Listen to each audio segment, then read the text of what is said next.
Në një sistem të drejtë dhe transparent ligjor, çdo individ që përballet me akuza mund të zhvillojë një masë sigurie për të dalë nga burgu nëse është në gjendje të ofrojë garanci pasurore.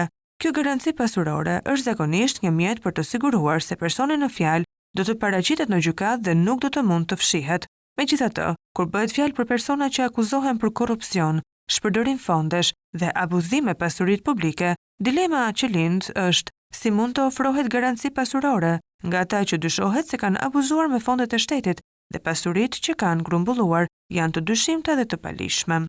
Një nga shembujt më të fundit të këtij fenomeni është i kryebashkiakut të Tiranës Erion Veliaj, i cili akuzohet për korrupsion dhe përfshirje në skema të rishfetit përmes firmosjes së tenderave dhe lejeve të ndërtimit.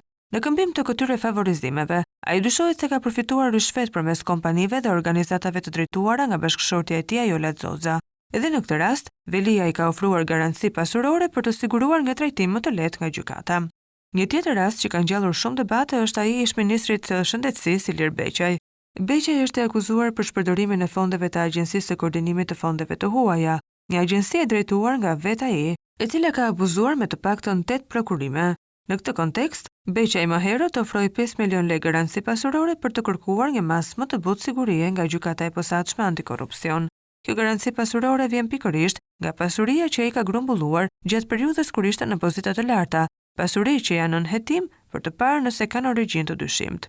Si mund të ofrohet garanci pasurore nga ata që janë të akuzuar për abuzim me fondet publike, kur pasuria e tyre ka burim të dyshimtë të palishëm? Kur një politikan akuzohet për korrupsion, është e vështirë të besosh se pasuria që ka grumbulluar është e lishme dhe nuk ka pasur lidhje me shpërdorimin e fondeve të shtetit.